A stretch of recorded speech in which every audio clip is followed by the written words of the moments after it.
Assalamualaikum warahmatullahi wabarakatuh. Salam sejahtera untuk kita semua. Shalom. Perkenalkan, nama saya Blandina Salampesi. Saya pendamping Kabupaten Maluku Tengah, Kecamatan Salahutu.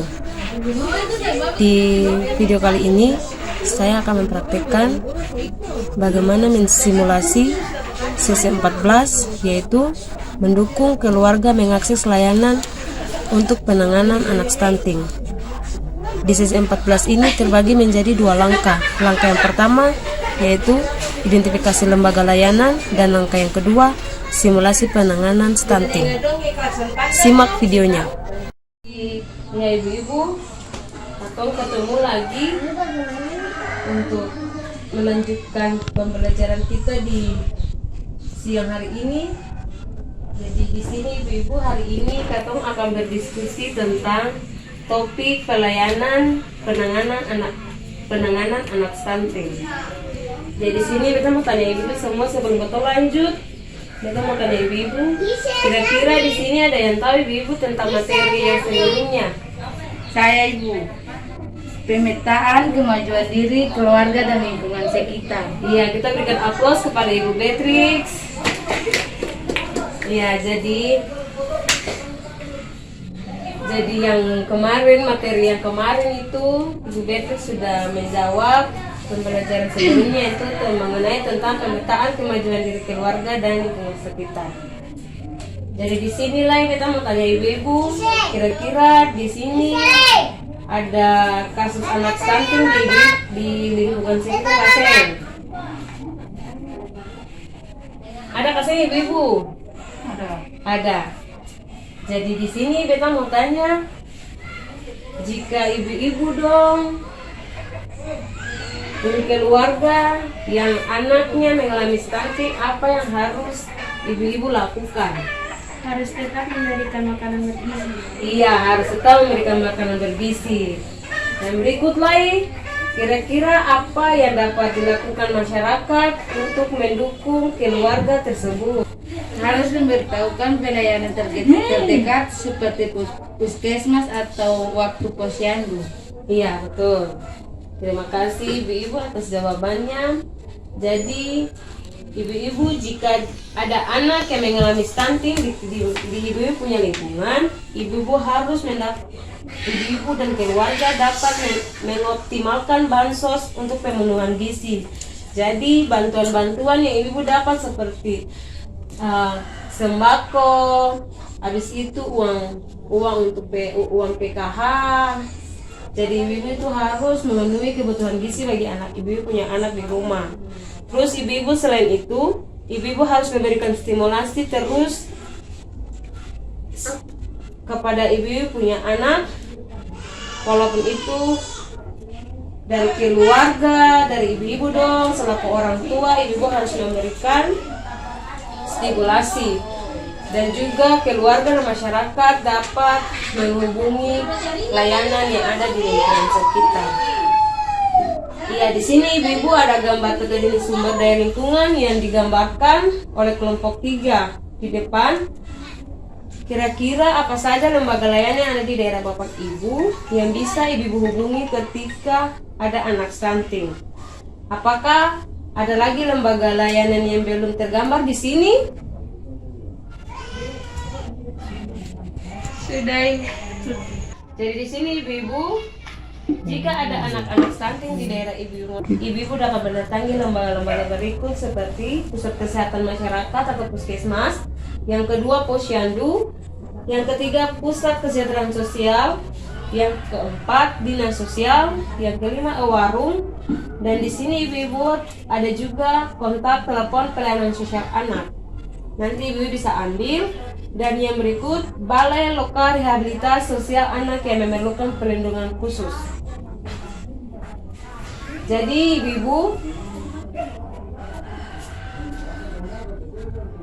ibu-ibu juga dapat melaporkan kepada petugas sosial atau SDM penyelenggara kesejahteraan sosial yang ada di daerah masing-masing, seperti pendamping sosial, PKH, BPNT, QB atau Sakti Peksos. Yang kedua, pekerja sosial. Yang ketiga, penyuluh sosial. Dan yang keempat, relawan sosial atau fasilitator puskesmas, pekerja sosial masyarakat atau PPSK. Jadi ibu-ibu, petugas-petugas ini yang akan membantu ibu-ibu semua untuk menghubungkan dengan layanan yang dibutuhkan oleh ibu-ibu agar anak stunting dapat tertangani. Ibu-ibu, Katon di sini akan melakukan stimulasi penanganan stunting. Ya, di sini beta akan bagi ibu-ibu sebanyak 2 kelompok. Nanti beta akan memberikan satu kelompok satu cerita. Lalu Katon akan diskusi.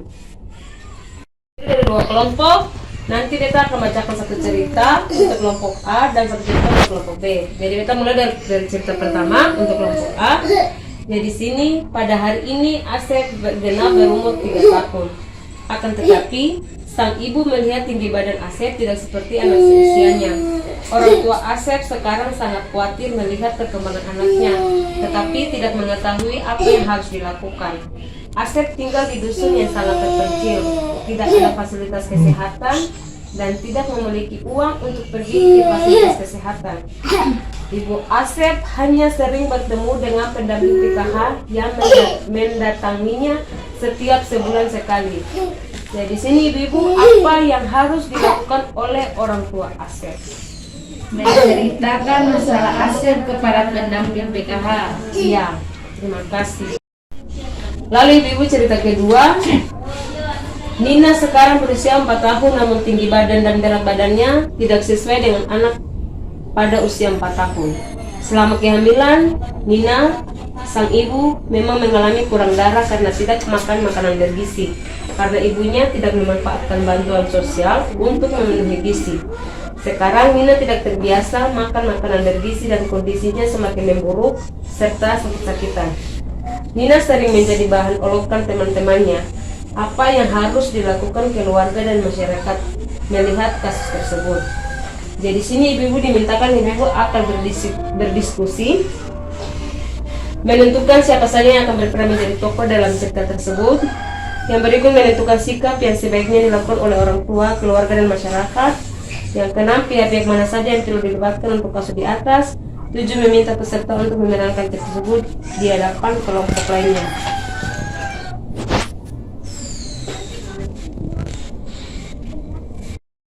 Kira-kira dari cerita 2 yang tadi, cerita A dan cerita B, kira-kira apa yang dipelajari dari masing-masing cerita tersebut? Cerita A, Masalah stunting yang terjadi pada cerita pertama dengan keadaan rumah yang sangat terpencil dan tidak ada lingkungan sekitar, maka masalah ini perlu kita bentuk pada pendamping PKH. Iya, terima kasih, kita berikan aplaus kepada kelompok A. Dan cerita yang B, Kita sebagai penerima bantuan PKH dan BPNT, kita harus menggunakan bantuan itu dengan baik-baik, mungkin agar anak kita tidak mengalami stunting. Oke, terima kasih, kita berikan aplaus lagi. Jadi ibu-ibu semua, walaupun anak kita sudah terkena stunting di usia di atas 2 tahun, keluarga tetap dapat mengoptimalkan bansos untuk pemenuhan gizi anak serta memberikan stimulasi untuk mendukung pertumbuhan dan perkembangan anak. Dan yang kedua, jika anak sudah terkena stunting, orang tua perlu membawa anak ke fasilitas kesehatan dan berkonsultasi dengan tenaga kesehatan agar kondisi anak tidak semakin memburuk. Yang berikut, orang tua atau masyarakat dapat mendatangi ke lembaga-lembaga layanan yang ada di daerah masing-masing atau menghubungi SDM Kesos yang ada di wilayah Bapak Ibu untuk mendapatkan pelayanan yang dibutuhkan. Jadi ibu-ibu semua, sebelum kita mengakhiri sesi ini, beta mau tanya kembali kepada semua ibu-ibu yang ada di sini, kira-kira jenis layanan rujukan penanganan stunting yang dapat dimanfaatkan oleh keluarga. Puskesmas, Iya. posyandu, Baru Ya, betul. Apa? Sampaikan, dan kita mau sampaikan kepada ibu semua untuk melaksanakan semua informasi yang ada di rumah dan menyampaikan kepada keluarga dan tetangga terdekat. Jadi sampai ke pembelajaran di sini, ibu-ibu harus pulang di rumah membagi semua pengalaman yang ibu dapat dari beta selaku pendamping PKH Kita mau ibu berbagi dengan punya tetangga lain. Jadi sini ibu rencana yang ibu harus ibu lakukan beserta di rumah terkait layanan anak stunting itu Memberikan makanan bergizi. ya. Jadi di sini ibu beta sebagai pendamping beta meminta ibu semua untuk menuliskan rencana yang dilakukan di rumah terkait di tabel janji diri dan kertas master plan yang ada nanti beta bagi ibu. Lalu beta akan ibu akan mengumpulkan ke beta lagi sebagai ibu akan beta akan periksa dan ibu akan bawa pulang kembali. Jadi di sini ibu ini mengetahui lebih lanjut terkait pengenalan stunting, maka ibu dapat menghubungi fasilitator sebagai SDM Kesos atau fasilitator akan membantu ibu merujuk ke layanan atau fasilitas yang dibutuhkan oleh KPM. Jadi terima kasih ibu. Sebelum katong pulang ke rumah katong masing-masing, di katong keluarga, mari katong berdoa. Berdoa menurut kepercayaan kita masing-masing. Berdoa mulai. Berdoa selesai. Selamat pulang ibu-ibu, selamat siang.